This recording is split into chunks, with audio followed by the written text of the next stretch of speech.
the Radio Misfits Podcast Network. From the birthplace of modern winemaking, Sonoma, California, welcome to The Winemakers with your hosts, Brian Casey, Danielle Langlois, Bart Hansen, and Sam Katuri. Definitely frothy. Who taught you how to pour a glass of sparkling, Danielle? Apparently no one.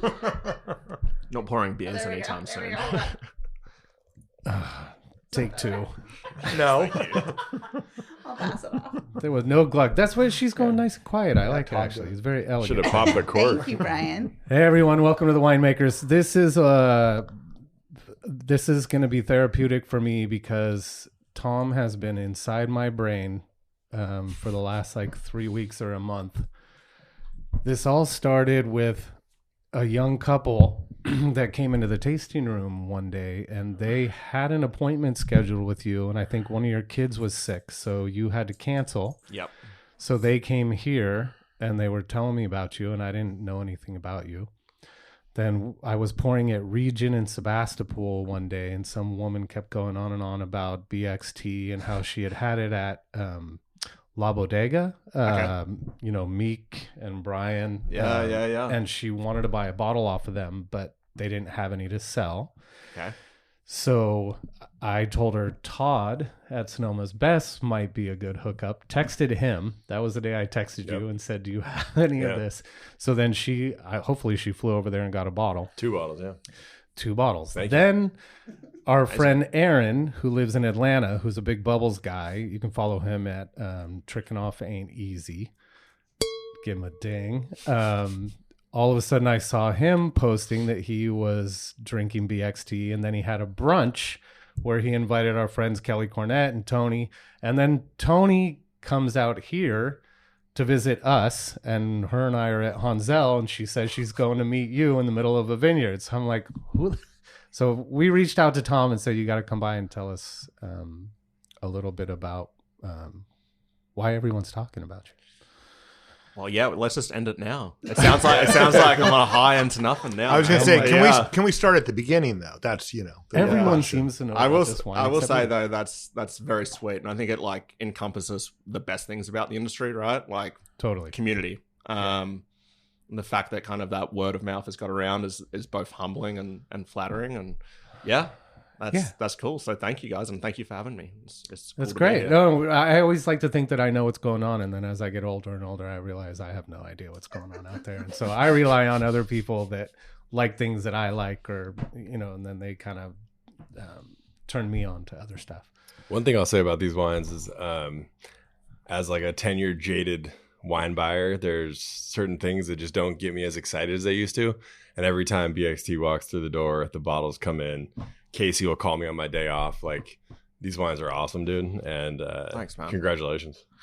Thanks, mate. Yeah, I think, hopefully where we've got to, the whole kind of goal of the project, just long term, was always just to kind of be a producer where there's consistency in it. I think that's kind of one of the hardest things to achieve, right, in the wine industry. It's sure. Every time you get a bottle of hopefully our product, is it a 10 or is it an 8 or whatever? Hopefully you're just satisfied and walk away and that was fantastic. So that's always been the goal. And yeah, we're super fortunate, very fortuitous in how we've gone about some of these things. I think there's, we'll be honest as well, we've made some mistakes as we start out. Traditional method sparkling wine in California there's players, but there's not a whole lot of people to call. So we've been really lucky how it's kind of transpired at this point. Let's say, hey, Tom Sherwood, welcome to the show. Thank you for having me. And, eventually I just had to reach out to you on Instagram, and I don't know what kind of online presence you have in terms of sales, but let's start with this. How did you find out about BXT? Cold call by Tom Sherwood. I knew Jasmine would show up here eventually. How dare you? Yeah. Jasmine knew you were coming. She's a bubbles girl. Hey, Jasmine. So I guess kind of going back to how the project started is probably the best way before I started cold calling everyone in Sonoma. That's the best kind of cold call. Yeah. Delicious sparkling wine walking to the door. So I studied winemaking in Australia, grew up in a very small kind of agricultural town. Worked at what was at the time the fanciest restaurant in that town. What was it called? It's called the Silver Spoon. I like that. Shout out to Caleb and Jamie. I mean, they were very just great people to work for. I mean, just doing the dishes, that kind of stuff in the back as a 13, 14-year-old. And, over time, people would be like, have wine open, try this, do that. And wine was always like a part of my family. Alcohol, I think, predominantly, but wine was there too. So that was always kind of there.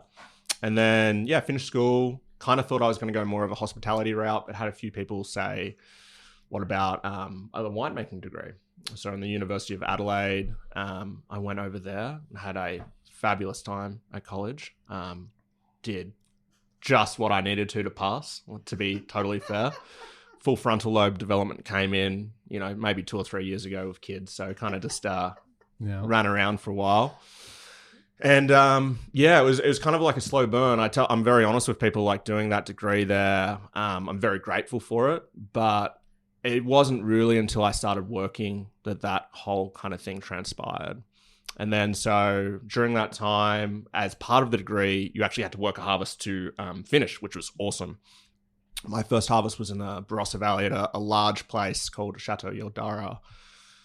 All the Semillon in the world, Sauvignon Blanc, crazy hours. It was still to this day, physically the hardest harvest I've ever done. I think I lost equivalent of 11 kilos. Was it just the amount of hours you were working, or the just tonnage that you guys were bringing in? Yeah. Were you on night shifts? Night shifts. Yeah. And how many tons do you think you guys did? Just that roughly? harvest? Yeah. That was, I think it was 10,000 tons. Yeah. So and massive. at the peak, it was but really cool experience, and also very typically Australian. It's here's 6 hours of training. Now you can operate a 50-ton press. Go for it. What could possibly go wrong? And so this was right after, or when you were finishing university. So you were 20. I was 21, turning 22. Okay. Yeah. And during that time, my lovely wife, although I just thought she was the cute American girl on staff, was working in the lab there. So my wife, Brittany, she just received a full-time position at Heights Wine Cellar. She was working there. She got fond of me collecting her samples, and then got fond of me, doing everything else around the house and all that kind of stuff. So super lucky first harvest experience. Got a wife and 2 kids out of it at the end of the day. Moved over to the United States back end of 2013, kind of permanently 2014. And what was that conversation like? Did you want to stay in Australia? I think there was an excitement about coming over to the United States. I was also to be perfectly honest, infatuated by this girl. So she could have been moving to Timbuktu and I probably would have followed her. And it worked out we're both in wine. So that was a easier transition. I think as I get older, I kind of understand more so the enormity of that decision. I think when you're young, you don't really think about these things. And so it's time to do it. Yeah. And we got married very young. Could have, like I alluded to before, it's just one of those things. I mean, I was 22, she was 23. We've been married now for 12 years and we've got 2 kids. So it's pretty cool. Where did she grow up? She grew up in Long Beach. Yeah, the LBC. Okay. Yeah. And so she studied at Davis, which there's always that joke in our household. How do you know someone went to Davis? Don't worry, they'll tell you. Yeah, nice. I say that with love, Yeah. Mate. Yeah. And then when I landed here, interned at Trefethen Family Vineyards, Brian and Haley, just an awesome experience, wonderful people. And then kind of started working my way through Napa Valley, predominantly small. I would say, more on the kind of hedonistic style of Cabernet, Sauvignon Blanc, which I think, looking back in hindsight, is probably not really where I wanted to be. And probably, a lot of young people in the industry, you get into it after a while and you have this pull and urge to have some sort of creative outlet. And so a good friend and mentor at the time, Landon Donnelly, really kind of encouraged me to go after this. I mean, we were kind of drinking a lot of champagne at the time, and I thought there was something so rebellious and kind of cool about this grower movement, which I think could be applied here.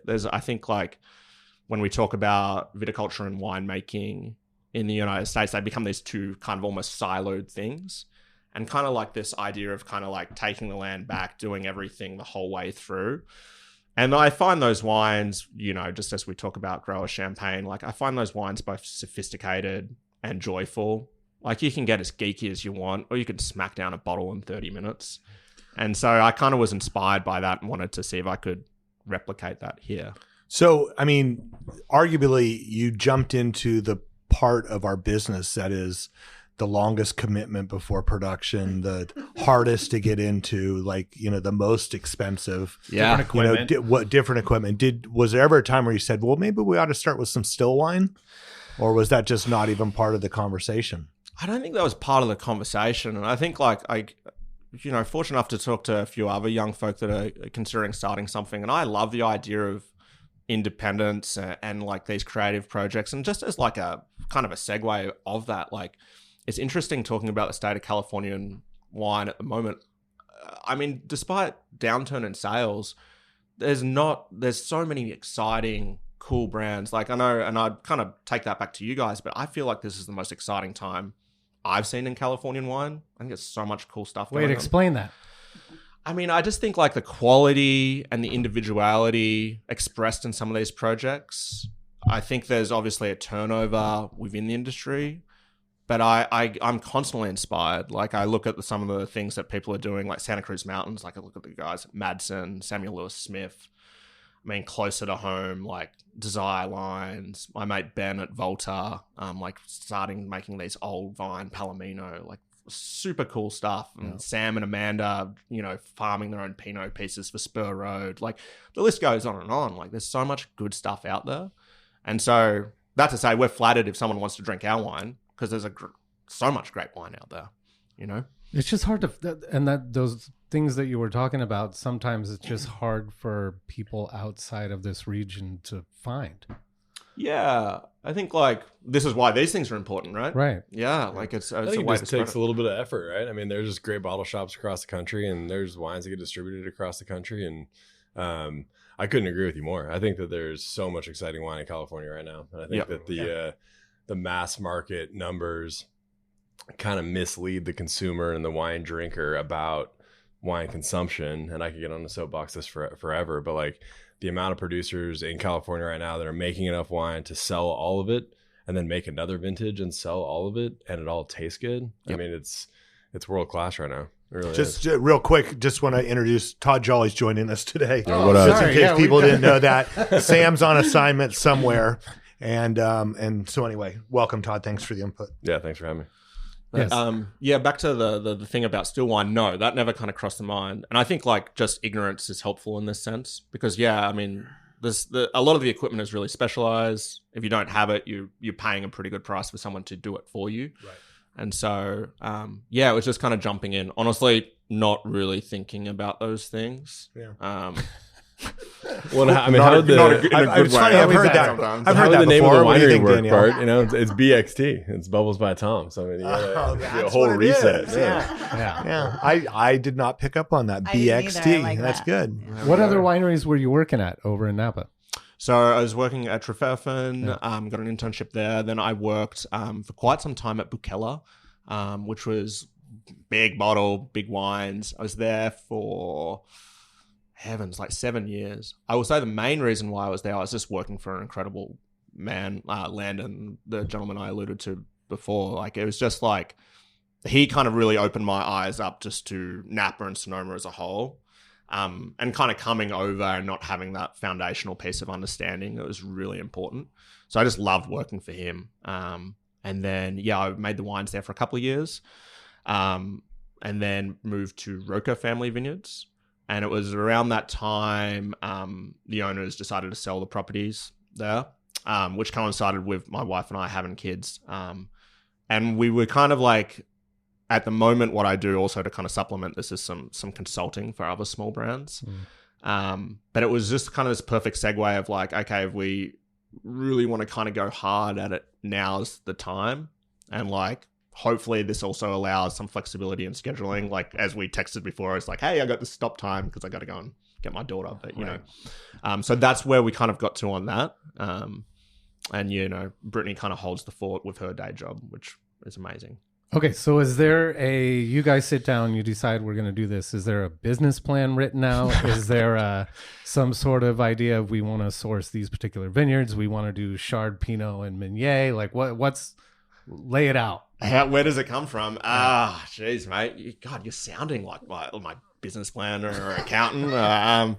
Well, just to say, I think that most people who are very creative in the wine industry don't do that. And we suffer for it later, but we're just like, we're so passionate and so in love and we can't wait to make this wine. Let's do it. And then we do it. I mean, I have that book, The Idiot's Guide to Starting and Running a Winery. And someone said one day, there's no highlighted pages. There's no dog-eared pages. And I'm like, yep. The spine is still perfect. Yeah. It's on the shelf. It's great. Yeah. Well, I mean, one of the things that Tom Can I told borrow me that book? when I first met him, like his main label with the riddling rack on the label, and there's a bottle in the first position and a bottle in the second position. And then that moves on. I mean, is that kind of your business plan? We made one disgorgement. We're done. The next one. Like, I mean that sincerely though. Like everything you ever brought in is just delicious, and I'm excited. And there's like, oh, it's a new one. Awesome.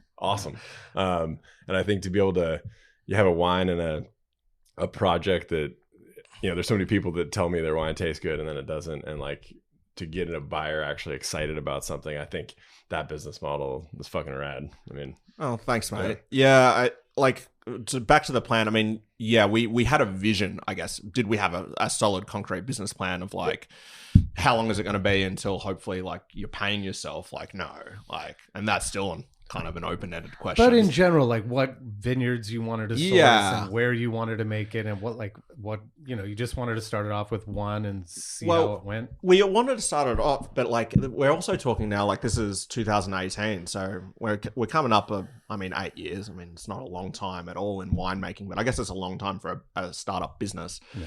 And so our fruit sourcing, honestly, when we started, organics has always been like a big backbone, like having worked on the negotiation kind of side of like buying grapes, you just see the difference. And also it's just like we live here, you know, like I think if there's a place, you know, that's easy to grow anything organic, it's within Napa and Sonoma County. So that was kind of like one thing. And then a lot of it was just like, you know, we'd be calling up for, hey mate, like this is who I am. I'm like interested in buying a ton. And again, this is like 2018 and people are like a ton, like please, like go away, like don't waste my time, you know. So the first fruit we got was from Julian Ergelet out at his family property in Contra Costa. So we did that, and then, you know, as a backbone of the business, we also had this idea. It's like, hey, you want to be grower producer, you actually need to grow your own grapes, you know. And so that was something that we started doing. We were farming a little hillside vineyard piece of Pinot in Contra Costa, actually in Moraga. So the very first release we did, yeah, that's a great, like this is again like 8 years ago. I don't think my knees could do it now. It's bloody horrible. But the 2018 wine, we just kind of gave to friends and family, kind of told them this is what we're doing.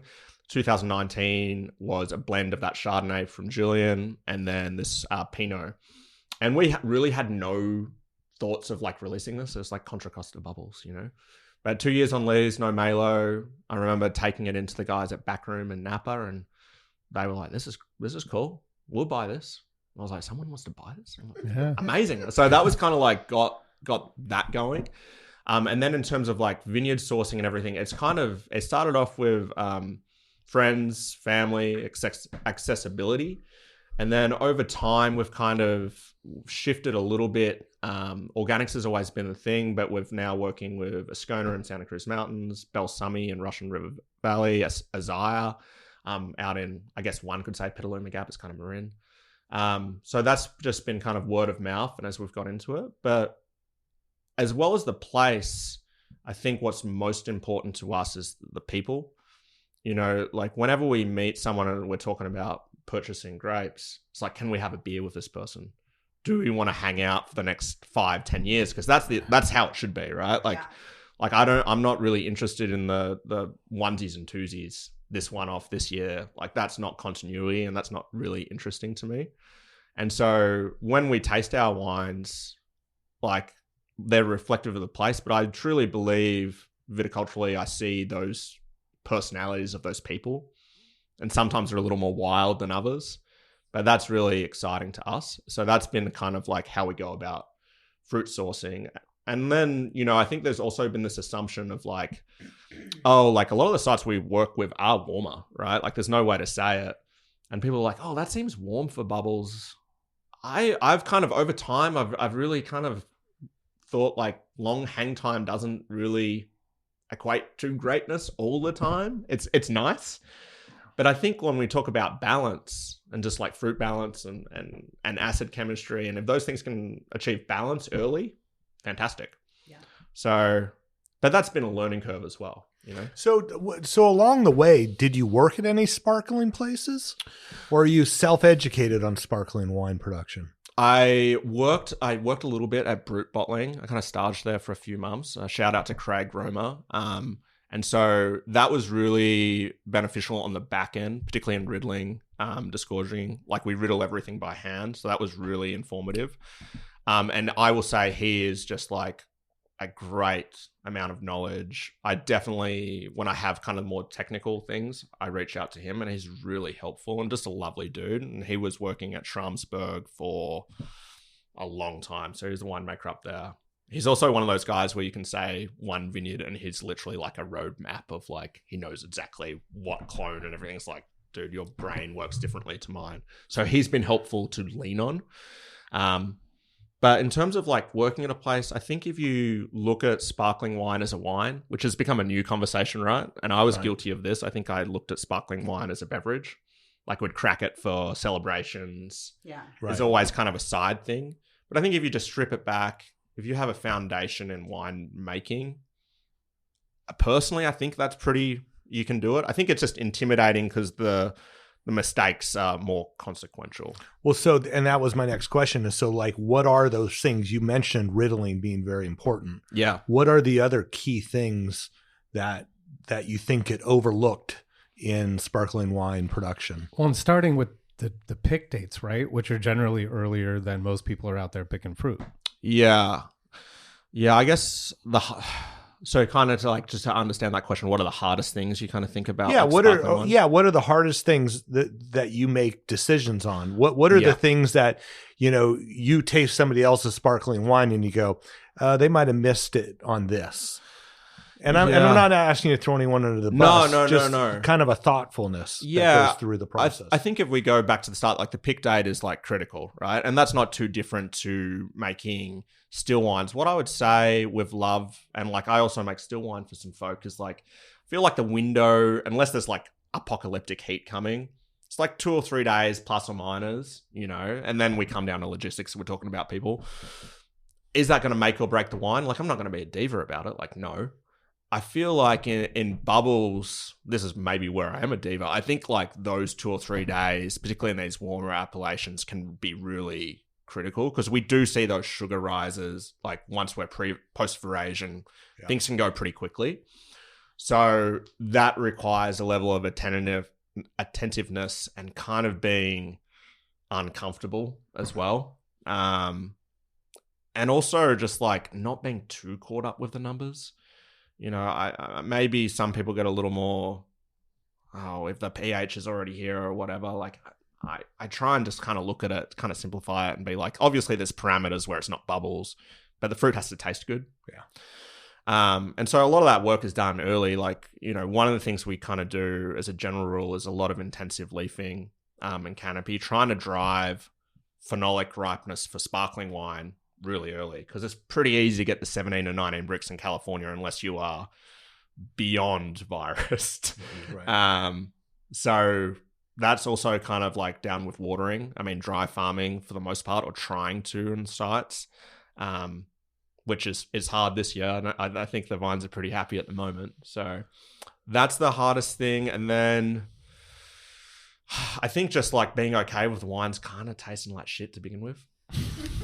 Like I think that's kind of like something which is hard from a still wine perspective, more so because like you taste these wines, particularly most of our production goes through malo, pre-malo 10% with like 4 or 5 grams of malic acid on it, a pH of like 2.8. that's not enjoyable. You know, It's not a balanced wine. No. So I think you kind of like, you kind of almost trust the process of that. Yeah. And I'll say every harvest we've finished so far, I kind of wake up from this coma and be like, God, that's going to be horrible. You know, like I'm still not that confident in that process, but you just kind of go through it. I think they're kind of two of the biggest things, cool. Right? Thanks. Yeah. You know what's something that I just when you were talking about vineyard sources that we don't. Do you ever use the word terroir when you're talking about champagne or California sparkling? Sure, with like grow champagne, and I mean in general, if you're depending on where you're coming from champagne, but really in like the Côte de Blanc, you might talk about it a little bit more than other places, but if it's like a Meunier based champagne, I'd talk a little bit more about fruit than terroir. But I don't know. I think that it's kind of hard sometimes in California to find like place driven, terroir driven sparkling wine, right? There's only a few producers, and so one of the things I love about BXT, what's Tom's doing, it's like a little bit of a ridge concept. I mean, it's all the information's on the bottle. Like your pick dates are on the bottle, your dosage is on the bottle, your exact percentages are on the bottle, how much wine you made, zero dosage is on the bottle. It's all there. And so I think that kind of information to the consumer is kind of preaching that narrative, right? It's like, this is everything we did. This is this wine. This is where it's from. And this is how we want it to taste. Yeah, we didn't even talk about this wine. It's delicious. Thank you so much for sharing. Yeah. And this is, I mean, correct me if I'm wrong, but like this is his, the most affordable bottling too. And so that's, I mean, so his wines. Shout it out. Yeah. How much is it? So SRP on this is $37, like online. And so this was, the immersion was kind of, we had a trip to Champagne in 2019. I've told this story to a few folk, but I think it's important to kind of understand hopefully where this wine came from. We went and visited with Emmanuel Brochet. Love those wines. Loved hanging out with Emmanuel. That was a super, super fun day. Many a bottle was had. And we were talking, and he opened up like some ethereal kind of stuff, you know, these kind of very quote unquote academic kind of wines. I was like, what is your favorite wine in the lineup here? And he told me his non-vintage, which I think you find more in circulation. I know the price and that's gone up considerably over time. At that time, I think it was like $60, $70. And I thought that was a really cool answer, because I think sometimes here we'll say the wine that's kind of the most inaccessible, maybe price point plays into it.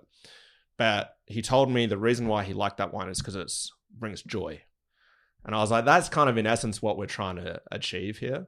And so if we can do something with the immersion where it is a kind of a highway to the rest of the program, and it's like really well priced and accessible, we're super stoked on that. And we've been able to drop price on that. We were at 39, now we're at 37, and that's just a byproduct of scale. So, you know, the hope is, I think, you know, when we did 400 cases this year, unfortunately I only have like 350 next, which sucks, but that's what it is. So yeah, we want to get that higher and higher, and then hopefully the quality will maintain and the price will stay there too.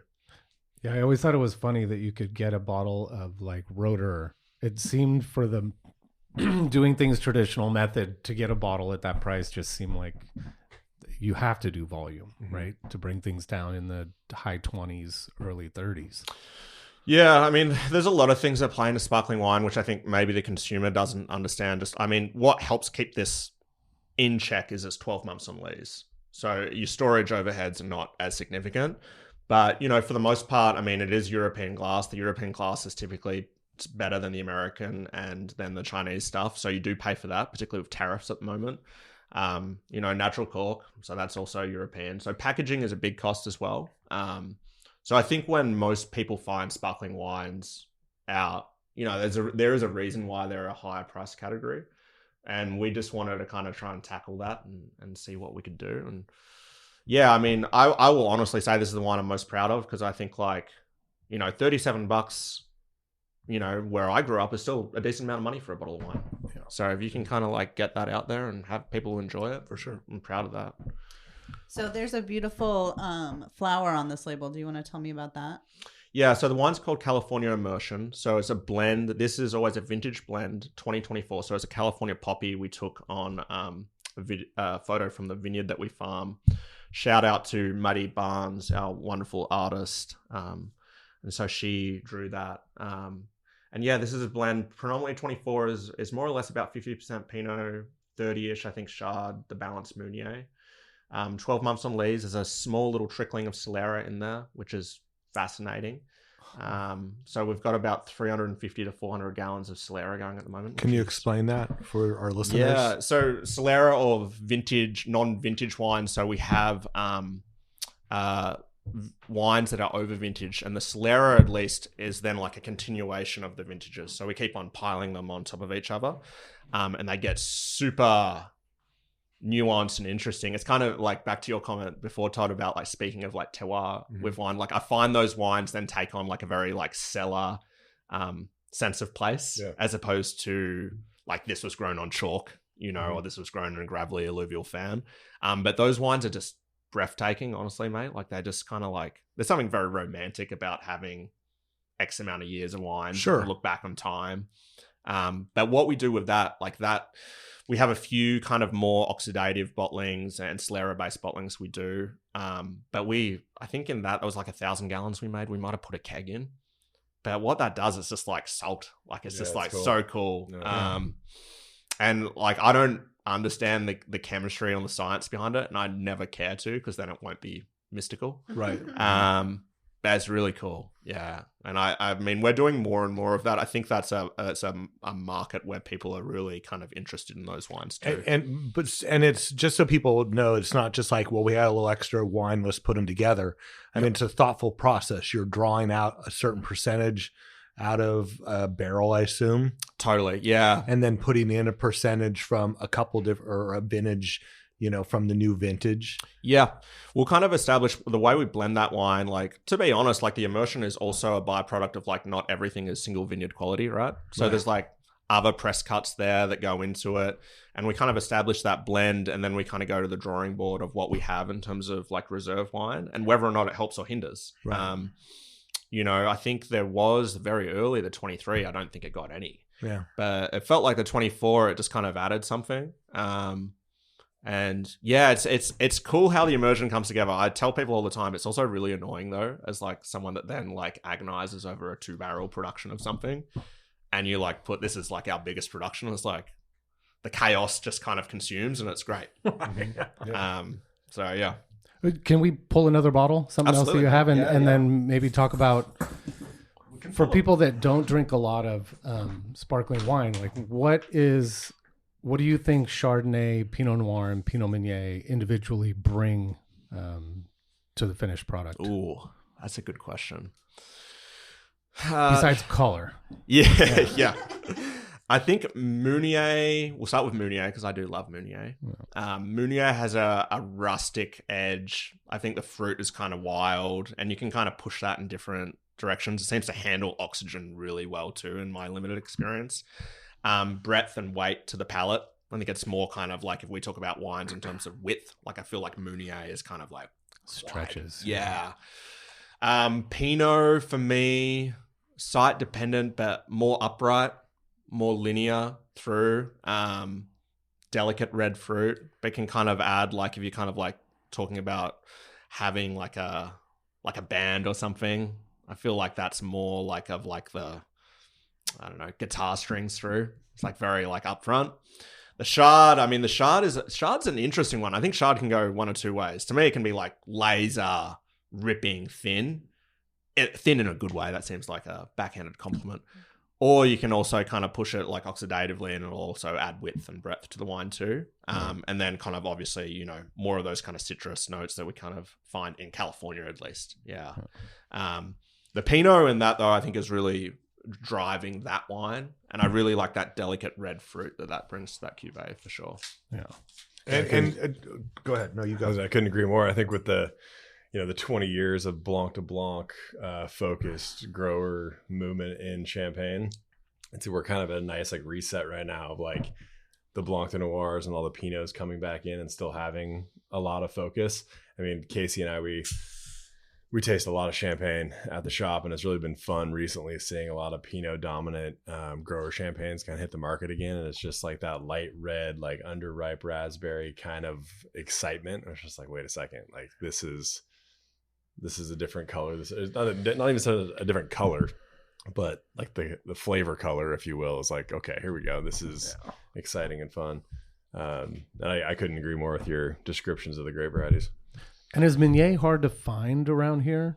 Meunier is very hard to find, which is kind of interesting. I do look at like Napa Carneros. Obviously there's a lot of Pinot down there, and there is some Meunier. I just like, you look at those soils, heavier clay-based soils. You'd think like Meunier should be kind of everywhere for the sparkling guys down there, like the bigger houses, and it is there. We get our Meunier, so we have 2 sourcings for Meunier. We get some from the Vanderkamp vineyard, farmed by Malia and her family up there. Sonoma Mountain, which is just like... That old vine Meunier up there? It's pretty old. I think it's like 35-ish, mate. It's got this gnarly, like, having not seen a lot of Meunier, it looks so different. Like, Meunier typically it kind of looks like Pinot for all intensive purposes, other than the foliage. This is like thick-skinned. It's kind of gnarly. And that wine we're going to be releasing that. We just started working with that last year. That one's going to be really exciting. I feel like that's really complete. And then we have been working for some time with Kendall and Alec at Yont Mill Vineyards. Yeah, I was going to say Yont Mill. I know when I worked at Benziger, we used to get some Meunier from Yont Mill, and it was like, they are it. That's who had it for... Which is super cool. And like I say this... And it's organic. It's organic. Yeah. And like, it's also a byproduct of having the land for some, generations. But they don't need to be growing Meunier out in Napa. And their holdings are really cool and really diverse. And there's a good amount of it. And that always does great. And so we've done single vineyard bottlings of that as well as kind of blending it into kind of more Solera-based programs. But yeah, Meunier is hard to find. We do have just a little bit on the property we farm, which is kind of a good actual segue for this wine. So this is foundationally a really important part of the project. This is Manly Vineyard, which is just located on Fisher Lane. What are we, like probably a mile away from here? Kind of on the back end around all that Sonoma Creek circle. So the soils are really well drained. When we took over the project, again, we kind of said like, we want to grow our own grapes. There was this website at the time, I think it was called Vine Searcher. And so you could go online and people would list their details and everything. So we called and cold called a few people. Todd's familiar with that. And kind of like wanted to farm a vineyard. And we had a lot of people say, what? No, like we've got our contract farming unit here. Because you'd have to agree to buy it all, right? If you're taking over... taking care of the grapes, they wouldn't. Yeah, and we sold it a little bit as we grew. So we took that vineyard. It was conventionally farmed Burgundian clones of Pinot on a good rootstock. We took that from 10 tons to the acre in the first few years, which coincided with drought. That was 10 tons to the acre. Yeah, pruning that it was a good thing there was nothing else to do while COVID was on, because that took forever to prune through. Like that was like an eye-opening experience. Just the two of you? Yeah, it was just my wife and I at the time. We knocked out that whole thing. How many acres was that? Well, it's a little over 1, but it's on quad. So really, in essence, like the amount of vine work is kind of like 2. And so then that coincided with some pretty warm years, right? Like 2020, 2021, we started composting, cover cropping, all that good stuff. And yeah, there was definitely a moment where I was like, I might have killed this vineyard. I might have gone a little too hard, a little too early. And all that to say, it's bounced back beautifully. I mean, now it's in this really kind of like almost self-management kind of place. You've put in that hard work. And it's cool also, like we've been composting out there for 6 years and you see that result in the fermenter as well. We're actually dialing it back because I think we're getting a little too healthy. So, will you explain how you see that in the fermenter? Too much bigger? So you can run like some chemical analysis and it's called YAM. So the yeast assimilable nitrogen. And so every year since we've started composting, it took a couple of years, but now it's been on the steady uptick. And it takes, I mean, most people will tell you it takes 5 or 6 years to kind of see that if you apply organics. But it's actually really cool to actually be like, oh, wow, I was right. It did take 5 or 6 years. So yeah, you guys. So this wine here is 2022 Manly Vineyard Chardonnay. It spent 36 months on lees. It doesn't go through malo. We inhibit that just by small incremental hits of sulfur. We don't fine or filter, so that's kind of the way to go. But, at a pH of 3 and about 30 parts total by the end of it, it's pretty hard to go through. Great learning experience on this, I will say. We released some of this wine after 2 years, and then it was just kind of a really pain in the ass to riddle. So we were kind of running behind, and then we did some at 3 years. Yeah, where is this all being done? So we were doing custom crush in Napa, and we would actually be riddling in our garage over the winter months, which my wife was just stoked on. What are we doing tonight, babe? Nice to meet you in the garage. Yeah. Do you drink your bubbles while you riddle your bubbles? Because that can make it more fun. We drink something. Sometimes it's like a separation of church and state is important. And then so recently, within the past 12 months, we got to this point of growth where we're spending a lot on storage. And we were doing custom crush at a facility that allowed us to be very hands-on, which was very sweet of Dan and Avinados and James at JMOS. And then we got to a point where we were looking, and we couldn't really get into the market, to be honest, which was a little surprising to us, just given where everything was. And so found a place in Benicia, actually. So down in the old ammo depot down there. And yeah, we've outfitted that, and all the production is now on site there, which is really nice to have everything in one place. So you have your own production facility in Benicia. In Benicia. Wow. Yeah. Because that's something I didn't think about when you started talking about riddling is space. Yeah. When you're talking about us storing wine, it's in boxes stacked on top of each other. But when you're talking about riddling, you're stretching out a little bit. You're spreading out. Yeah. In terms of space. You don't have the big mechanical machine that a lot of people have seen. Cage. Yeah, so for people that kind of you can hand riddle on old riddling racks, or then there's the gyro pallets that are automated. I mean, we've used gyros at a point in time through brute bottling in Napa with mixed success, and there was nothing to do with the brute guys. It was just like a byproduct of how we were making the wines. If you don't use any fining, you use what we call riddling agents, which are typically bentonite-based products to get the lees out. Yep. The gyros can sometimes work and they can sometimes not. So hand just seems, unfortunately, more efficient. And as my carpal tunnel develops, I really kind of regret that. But, that for us was really important. I think when we talk about bubble texture and retention and interest, I think that's the way to go, just personally. It's a painful path to go, but I think it brings about better results. Yeah. The first winery I ever went to was Schramsberg, and I won a sales incentive, and I came down from Oregon, and we went to Schramsberg, and it was day one, or first California winery, I guess I should say. Day one, went into Schramsberg, and the guy that had riddled there for longer than I'd been alive. Ramon or something. Yeah. He raced all of us, and it was it was 8 people versus him. No. And just smoked us. Wasn't even down a whole, I don't know, it was 10 riddling racks. Yeah. And it was each person had their own rack, and he was by himself, and it was just it's mythical, that guy, right? For people who don't know what riddling is, it's a quarter 90-degree turn of a bottle, quick. And it literally was mythical. We're standing there. It's what just happened?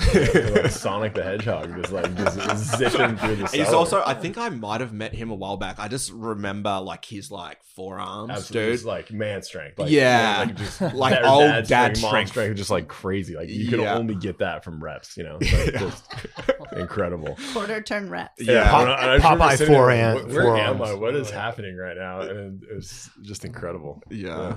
The Schramsbergs, they were still doing hand riddling? They still do. Yeah. Oh, man. Yeah. Yeah, that reminds me of that when you go to the baseball game and they do that race where the lightning or yeah, whatever. Exactly. Yeah. Everyone else starts give you a head and then start, he just sits there and waits until he takes off. It's all the hammies are getting smoked. Yeah. So where did you start to sell the first wines? How did you get them out in the market? Yeah, just so the first wine, our market presence has really been kind of since the back end of 2021.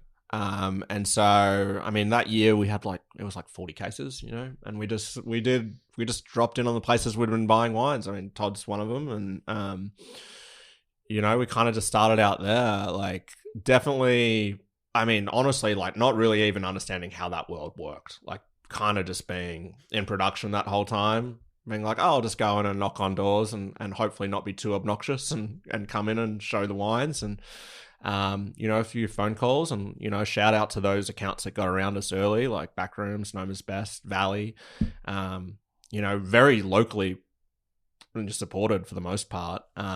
And obviously then we talk about community, like then it kind of, as time went on, it kind of grew. And people were kind enough to give introductions or say, hey, I think these wines would do well here, which is awesome. And then as we were talking before, mate, like kind of where, we now see the wines. My friend Jude Zadusky, he's just been unbelievable in LA, getting those wines in front of, a different market, which has then coincided with Joe Hirsch at Terrestrial in New York as well. So it's been very organic, which I'm proud of. Like, I don't think we've really tried to rush it. And, we've had distributors reach out, but the ones that we've ended up working with are like on the spot. Like, I want to work with those wines. And that means more to me than like a few more bucks here or there or whatever. It's just like, you kind of see our vision and passion and you're on board and let's go. So yeah, that's how it kind of started. But I personally, I love the sales stuff. Like, I know there's a lot of winemakers that are like, oh, like the drag of going out, like going to cool restaurants and pouring your wines and talking about wine with folk, and I'm also, it's like, it's not like a sales gig where I'm like, shit, I need to go and show this. Like, I'm proud of what we've done. Yeah. So it feels, I love that. Like, and like, there's a lot of places like, well, I would have never gone here. This is cool. Like, it's a great experience. Like, we're going to Texas at the end of the month. Actually, we got a small distributor, Star Wine Imports in Texas. It's going to be awesome. So yeah, I see a trip to Atlanta in your future too. Yeah, I think that sounds fun. It sounds a little dangerous, but I think we should talk about that. I think you'd be well received, and definitely already have some homies that would love to see you come out. Yeah. I think we know the same names, Aaron and Kelly and Tony, and yeah, that'd be cool, mate. What do you guys think of this wine, by the way? It's amazing. It's delicious. Love it. And this is more you start to get those flavors that you recognize in Champagne. This is like the brioche, yeasty flavors, a little oxidative. Yeah. I mean, this is really, it's kind of Wild West in a sense of, if you think about, Cabernet, Merlot, Pinot Noir, Chardonnay, they've already had these big moments in California. Like, we reference Bordeaux. We look at Napa in the 70s. We talk about Bordeaux. We talk about Burgundy. We talk about the Russian River Valley. And it's never really happened fully for like a grower small production movement in sparkling wine. And so there's not a lot of reference to have about like how good these wines are, because if you look at house champagne versus grower champagne, you have a house style, which actually can be a little bit more like, you're guaranteed that flavor. Right. And when you push into grower champagne, it's really like, okay, what's the vintage? What's the dosage? What are we doing here? Where's the site coming from? And in California sparkling wine, for the most part, when it comes to like just the sheer math of the bottles on the shelf, it's the house style, right? It's like 9 grams dosage. It's always going to taste kind of the same. And that's not a bad thing. But we really just don't have a lot of references in like very similar grower champagne style price points here in California. Like, you can get ultramarine. And it's delicious, but maybe it's $200, maybe it's $150. You can get a couple of other cool sparkling options, but like, I honestly have a backpack full of compliments for you, man. I'll just keep bringing them out. But like, it's you could put this wine right here in a blind tasting, and I don't know if anybody's gonna pick that this is from California, right? Like, it's really cool. There's just not a lot of reference points to these wines and the styles of these wines in California. I blind people on BXT all the time that only come into Sonoma's Best for grower champagne. Like, oh, that's great, I'll take a bottle of it. I'm like, like, this is $38, this is $60, and it's from right down the street. And then they're Casey, like, I'll take a case. Yeah, right. And then sometimes we'd love to sell you a case, but on some of the riddling rack, like the Manly Lane stuff, he maybe sold me 18 bottles, 24 bottles, because that's all there is. And Casey called me and you brought the immersion in, and he was just like, because I wasn't there that day, he was like, dude, yeah, like you got to order right now. We need 5 cases. I'm like, 5 cases. We can get 5 cases of BXTs. Like the price is different, and it's just like the number one thing I drink is sparkling wine. Like when it comes to wine, so it's either champagne, local sparkling, whatever. And I posted on my story the other day because I was just having a glass of the immersion, and I was just like, what is this guy doing? Like these wines. And then I saw the Super Vino Bros. They posted a picture of your stuff, and it's just like, congratulations on what you're doing, and like way to say what you're doing and actually back it up. Thanks, man. Yeah, I mean, I don't know what to say for that. Yeah. I'm gonna need someone to cut my ego down here. I'm gonna be unhinged. Just keep my wholesale price good. So I have a question for Todd and for both of you on this. Actually, everybody. So there was a time at the millennia that it was going to be champagne or sparkling wines time. I know Corbel made a big push for it, and nothing ever came out of it. And sparkling has always been, as we said, for special events. But that's changed, and we could say it started with grower champagne movement. Todd, to your knowledge, when did that happen? Like it blows me away when we're hanging out at Sonoma's Best and all the sparkling that you guys pour. When did you see the market shift that sparkling wine in general just started to become an everyday bottle as opposed to a special event bottle? I would like to say that that's the case. At Sonoma's Best, it's absolutely the case because I love champagne so much, and I think sparkling wine is one of the cleanest, most lively alcohol beverages there is. I think that when you're looking at 12 grams or 12% alcohol, 0 grams dosage.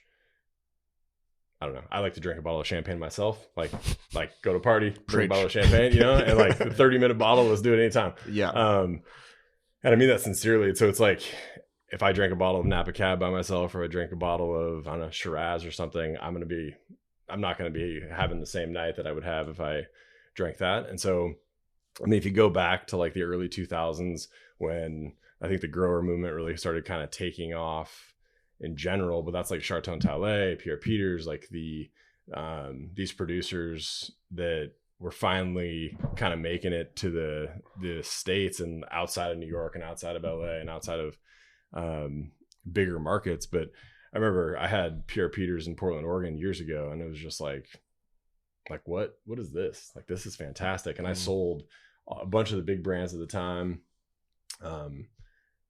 I don't know. It's just something different. And Pierre Peters, like, I'm going to meet Rudolph in, I don't know, 10 days now. And I couldn't be more excited because it's at some point you have to just decide that you're going to make a wine for yourself versus like the market. And I think that's one of the big things about some of these grower producers. They're farming, right? And they're making a product versus, having to farm for the product that the market wants. And there's a huge difference there.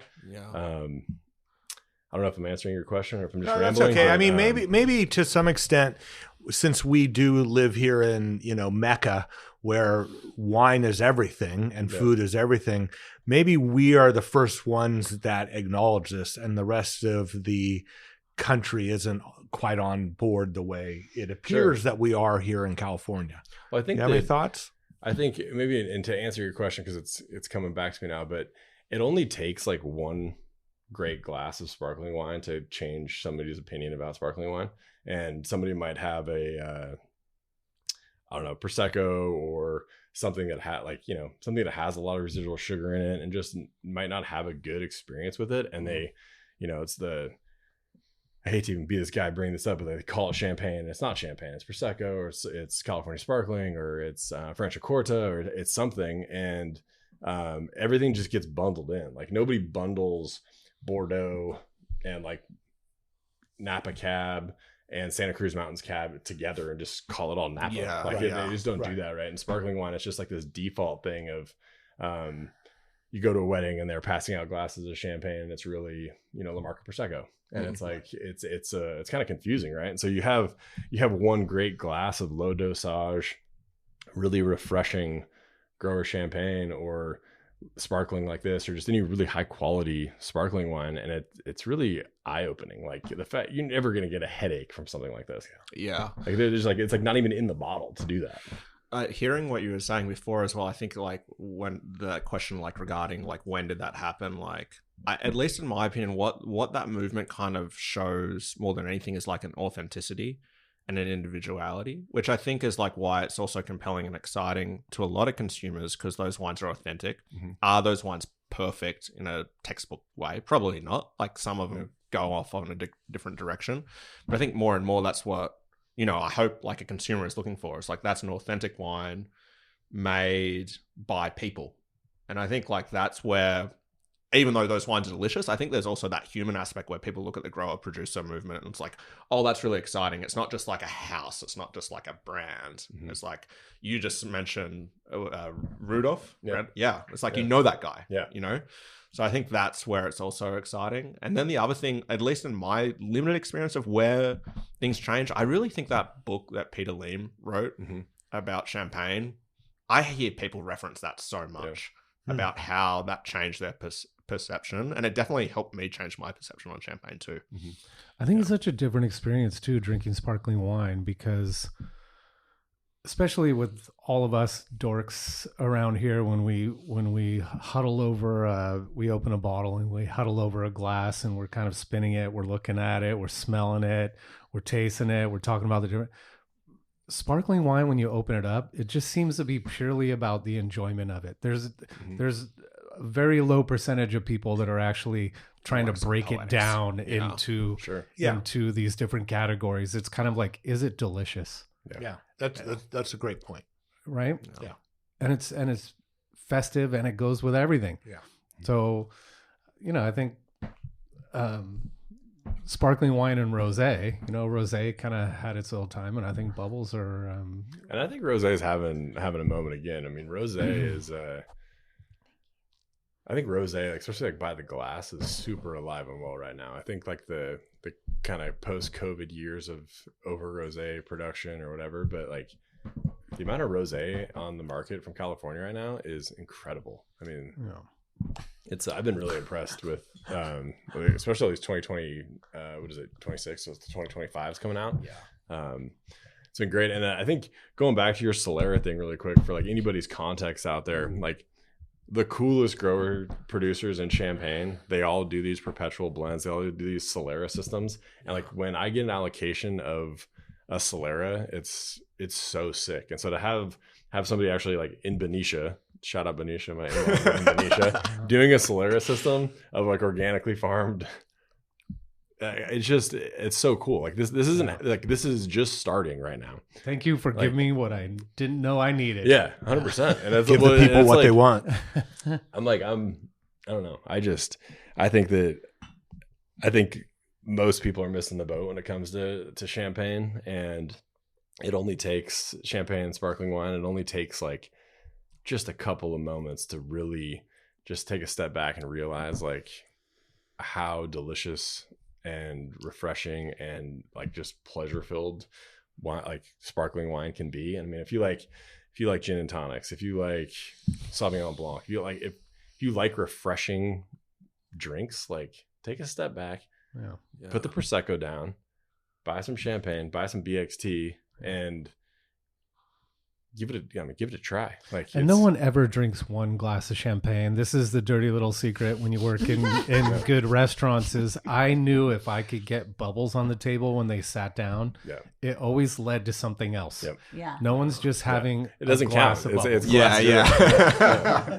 opens up the bank account a little bit. It totally cracks the door, and then game on. Can we for all the people who are not nerds out there, me included, about, I mean, I know I love drinking sparkling, but can you talk about dosage, what it is, what's low dosage compared to a high dosage, and why that's important? Yeah, great question. So dosage is the addition of sugar post disgorgement. So we'll give the kind of full wrap of like traditional method bubbles, right? So you press the grapes, and this is at least how we do it. The native yeast comes to life in barrel. The first fermentation goes through, gobbles up all that sugar. You have alcohol. And what bricks are you usually bringing the grapes in at? Typically for us, it's anywhere between like 17 to 19. Okay, so there's not a lot of sugar available to the yeast in the first place. No, they get kind of cranky, honestly, towards the end. They're like, that's it? I'm like, come on. So that goes through that first fermentation, and then you may or may not elect to have that secondary fermentation, that bacterial fermentation, conversion of malic acid to lactic acid, so the softening of that wine. Aged in barrel for us for anywhere 6 months, and then you got these Solera barrels onwards and onwards.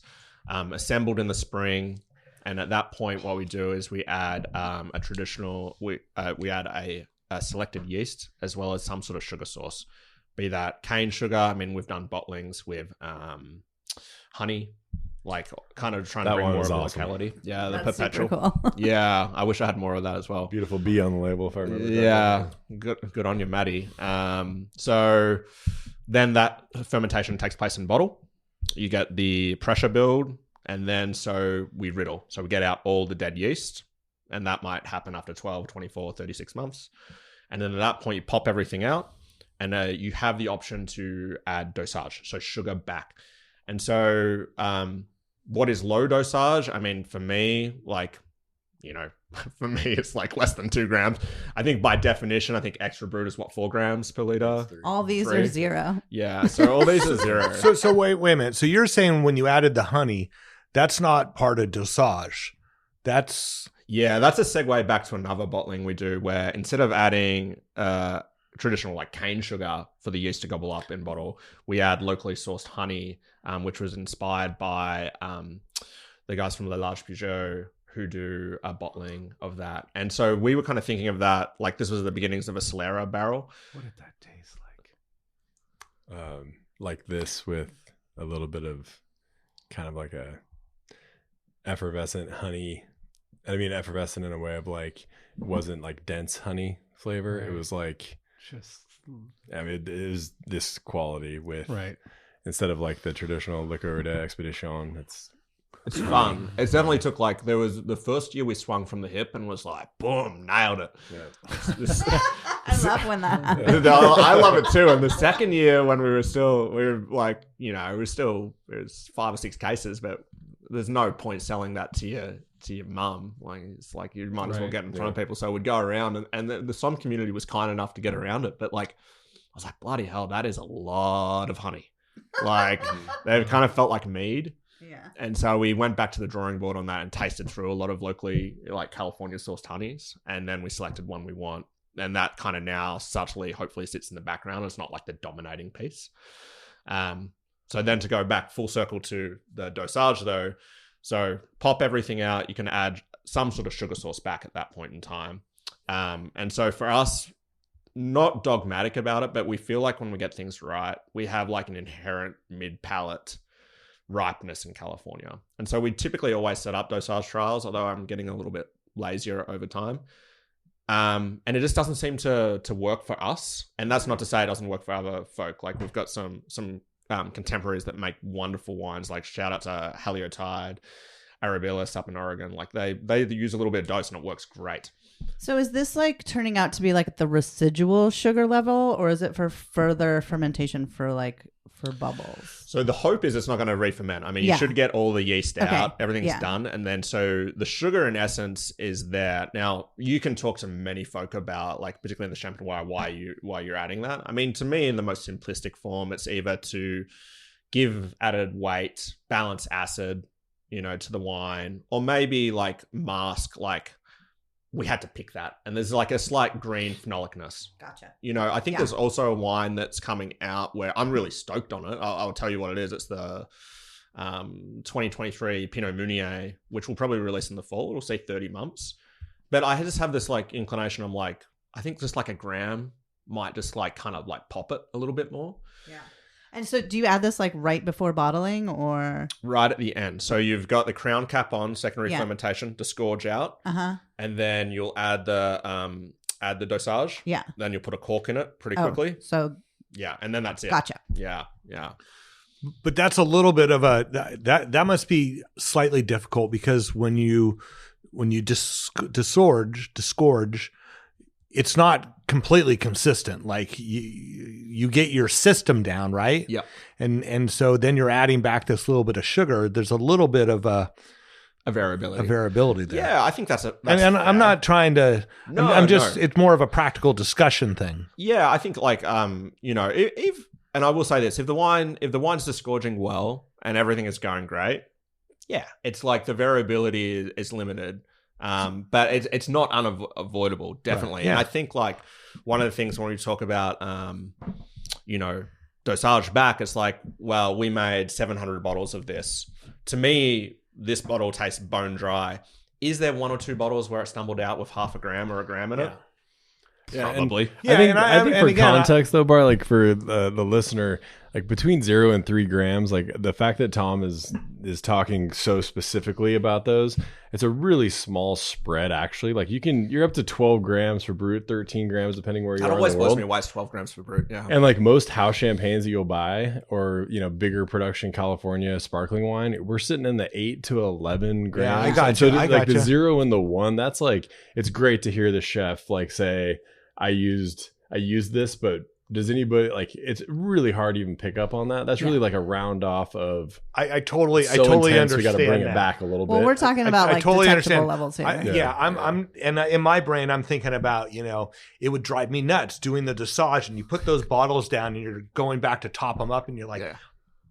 Fuck, that one's lower. Like visually, it's lower. It's going to be different. But you're right. The sugar level's so little. Yeah. Like you got to get over that. Well, and here's the thing sell them all. You'll never know. That I don't like the fact that I forgot that it's already in the bottle. Like you don't bottle it like on a bottling truck. Like it's already in the bottle. But so like in still wine, I mean, we consider under 2 grams per liter of sugar residual dry. Like. That's a dry wine, but so that's great to know. And then like it's incredibly dry. And then and like what Meiomi's like 24, right? Didn't they do? Why are we talking about? Well, just as a reference of like how much sugar's in your wine. Okay. Yeah. This. I think the least amount of sugar you can find in wine is sparkling wine that says 0 grams. 0 grams. It's going to be like if you're on a health kick and you don't want to give up drinking. For sugar or whatever, low like brut natura, extra brut sparkling wine. Yeah, is going to have 12%, 12.5% alcohol, no sugar. Yeah. I've been on keto many times in my life and never Still stopped drinking champagne. Oysters and champagne. I got you. Okay, I apologize about that squirrel that ran in front of me. So let's move on. No. All right, can we talk about this wine because the finish this on this is fantastic. just lingering. Right. Thanks, mate. Is this available yet? This is gone, sadly. Yeah. This was part of the spring spring release. Yeah. So this is a new vineyard site we're working with John and Becca from Belsami, kind of in the heart of the Russian River Valley. Hillside, organic, reasonably new planting. This is swan clone, so like really tiny clusters of Pinot Noir. So it definitely lends itself to a little bit of color pickup. It's a special site. We picked this, about 80% of the fruit is whole cluster pressed. Then about 20% of it undergoes like a really short, I think it was about 8-day carbonic fermentation. And so that was inspired by, and I always get conscious because I think I always say it wrong, Vouet and Silbray. Is that the... I mean, I get roasted for how I pronounce things, so you're looking at the wrong guy. Dude, this is the great thing about having an accent. It's fun. Anyway, I had this bottling and it was like, it was 100% that. And it's just so textural and like very heady and gamey. But like also as a category, what I haven't been stoked on in domestic sparkling rosé is like it's pink.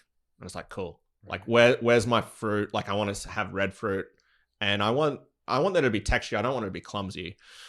So anyway, all that to say, 80% whole cluster, 20% carbonic, blended into cigar barrels. So really kind of leaning into that ripeness, and the cigar barrels are a little more elongated, so you get more lees texture. It's kind of like honestly being in a bottle, and then hand bottle in the spring, slightly lower bars of pressure.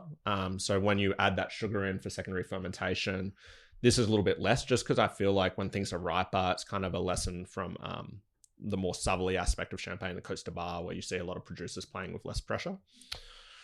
So fermented in bottle, and then like honestly, like this is only after 12 months, but it was like I think this is kind of there. And like personally, this is the one I'm most stoked about from the release. I think hopefully this embodies when we started our conversation about joy and pleasure. This is definitely the one that I find ourselves reaching for if we're drinking our own stuff at the moment. Yeah. You know what, though, this is a problem because people aren't going to drink this one faster. Because you just want to sit with that lingering finish in your mouth. This is a more like sit and kind of savor for me. Thanks, mate. Yeah, I think there's definitely there was some reasonably new oak. It wasn't new oak, but it was like first, second fill. Yeah. So there's a little, I think, tannin from the oak, but I think also that textural component from the carbonic, and you kind of lean into it, and it's kind of like it's like a placeholder. It's kind of like salt. At least for me. That, though, makes me drink it quicker. I'm like, now I'm salivating. So to each their own. But yeah, it's shout out to John and Becca as well. I mean, they're amazing to work with, and that they develop that property, but they also work that property. Like they're out there getting their hands dirty too, which is really cool. I love that I'm saying that while my glass is empty, by the way. I'm like, and you're reaching for the bottle totally again. Crush that thing. Yeah. Top it up, man. It's there.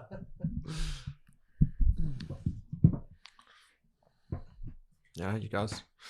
Yeah, so we're at total production like right now. Obviously it's different with per year, but I mean, if you could put a round number on how much wine. Like this year we've got it's going to be approximately 800 cases in the market.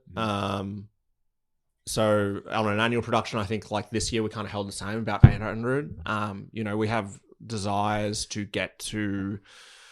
We're kind of figuring out where we are this year, but probably somewhere between 1,000 to 1,200. And to be perfectly honest, you guys, that's as far as I want to go. Right. Like I think in terms of bandwidth, that's kind of where I want to be. And I think hopefully the quality of the wine would be, and hopefully that would just provide a nice kind of like simple existence. The aspirations of like, let's get to 5,000 cases. I'm like, I don't know. I'm like, more money, more time, more people. I'm kind of pretty satisfied where we're at, as long as, I can provide a stable life for my kids and all that kind of good stuff, not to get too down the weeds on that, but like, that's kind of as far as I want to really get it to. Yeah. It's a pretty like kind of a good metaphor with the low dosage, and like for context of listeners, like 1,000 cases, 800 cases of wine is like nothing. I mean, it's so small. So I'm literally sitting here thinking I buy the wines that I can wholesale, and I'm not a member of any wine clubs because I buy wine wholesale, but like, man, maybe I even need to get on the BXT list. Yeah, and drinking this rosé right now. I'm like, why haven't I had this before? And how does that happen? Like, I showed it to Casey. He wanted the immersion, man. Nice. Yeah. You weren't there that day. I wasn't. No. Yeah, how do cheese people factory off the ground? Do you have a wine club, or is it just you release and? Yeah, we just release. I mean, we kind of the buyers that have been buying for the longest, and that we've got relationships with. We'll do the email release. They'll get a little bit of access just ahead of time, and then we kind of put it out there. For us, like, I'm not going to say never, but like, I'm also cognizant of how people buy. Like, I as a consumer aren't really a member of many wine clubs. I drink a lot of wine, but I kind of shuffle through in life, and like we're really fortunate that we've had repeat buyers and people that kind of like gravitate towards wine. But I also understand that like maybe for some folk this is like a stopping point. This is like a like I'm passing through and checking this out. So whether or not we'll do that, I'm not sure. But the ways to get the wines, just go online, join the mailing list. There's release, and generally there's kind of an allocation of what is available. And then we've been really open, like.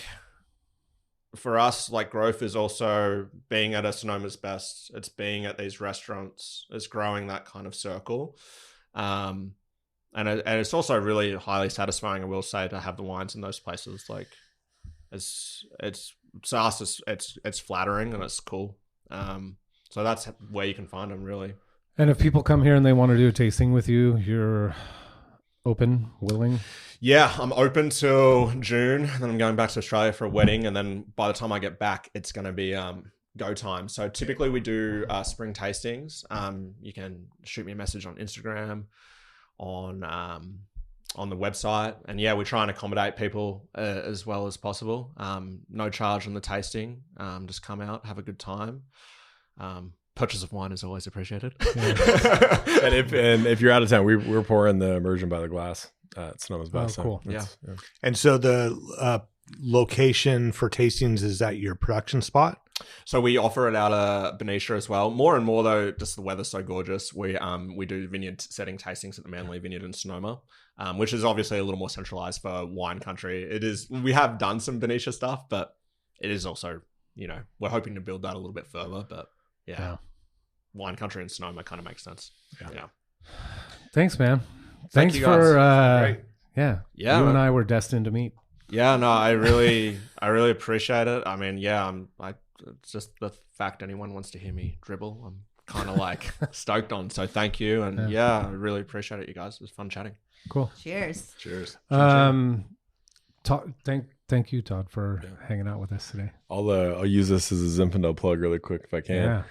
Since it's the year of Zen perpetually. Isn't that crazy? Yeah. It I is crazy. don't know if this will be out by then, but this Thursday, Sonoma's Best. I got the Philly cheesesteaks from the Butcherman food truck and Zinfandel.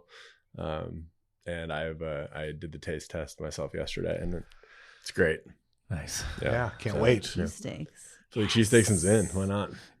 Sam was, I don't know where Sam was, but he was in DC and he was at some big Burgundian tasting, and they were doing, it was like a high-low experience. So it was sliders, chicken nuggets, Philly cheesesteaks, all with like DRC and sick. Oh yeah, I saw those pictures. Yeah, that's cool. So disgusting. Yeah. Just let the wine be, just. You gotta eat I love something. seeing that kind of stuff though. I do too. Just relax. Let the wine talk and let the food. The wine's gonna stand up if it's gonna stand up. Yeah, that's true. Right? Bart, you and I are gonna be on Saturday out at Wing and Barrel. Sonoma Valley Vintners and Growers putting on an event out there, and there'll be, I don't know how many wineries. It's an introductory. It's the first time we're launching this new event. It's also the same weekend as every other event in Sonoma and Napa counties. You said that, and I don't know of any other events. So. Well, Healdsburg Wine and Food. There's a number of other things. But we have triple digit people coming. It's going to be It's going to be a great event, and there's a bunch of great wines. Wing and Barrel is going to be. I can't wait to see the place. I've only seen pictures of it. It should be really fun. It's a private club who Charlie Palmer is the executive chef out there, who we will be going to see on Monday up at his spot in Healdsburg. But we're going to pour some fun wines, do an auction for some large formats. Where is it located, and are there still tickets available? To tell. So we are allowed to tell. It's out on Highway 37. At this point, about a mile from Sears Point. Yeah, at this point, I don't think there's tickets available. But one thing that will be going on in future years is you park your car in Sonoma, and we're providing transportation out to the event, because it is in a little bit of a party Grove. Yeah. I think we're going to try to get it from. Is everybody blindfolded from when the they go? city too, right? Yeah, potentially. Yeah. So, and then June 28th, we've officially released Red, White, and Rosé is going to be happening here at the 16600. That's Tasting an original House. name. Red, White, and Rosé. Mainly for the release of the rosé, but we'll be pouring other stuff too. Hattie Craven's going to play. Dusky Estes is doing the food. She's bringing her Black Pig food truck. Going to be pouring out of the Airstream trailer from Adrian and Tito. You can get tickets for that you can give us a call here, or you can visit, go to the website, go to events. If you're a wine club member, there's no charge. You need the promo code, so just give us a call. And then Blood of Gods, July 18th up in Walla Walla, Washington. Jasmine and I, Kelly Cornett is going to go up there. Now Barbara Gorder's jumping on board. We're all going to head up to Walla Walla and go visit Stacy and see the culmination of metal and wine. So sick. And we already have Jasmine and I have an appointment at L'Ecole at the schoolhouse. We're gonna fly in a couple days early and do some fun tastings and go do some shit. And if you're not on the Sonoma's Best mailing list and the Sonoma wine merch, you need to get on it, because Todd is putting out a weekly event out at Sonoma's Best. Always a good thing, whether it's from the weekly blind tasting to the cocktail hour. And then of Thursdays course 4 to 6. Yep, Thursdays 4 to 6. Will you talk about this 2 glasses of wine and a board that's got meat on it? The Cheese Factory? You got me totally excited. Yeah, wine direction is my job, and programming is my job, and you can kind of throw darts at a wall, or you can just make up an idea that's going to work from day one and kind of go with it. And I've been throwing around this idea of pit and pour with the barbecue at the Cheese Factory and pouring, and it's 2 glasses of wine and a meat board.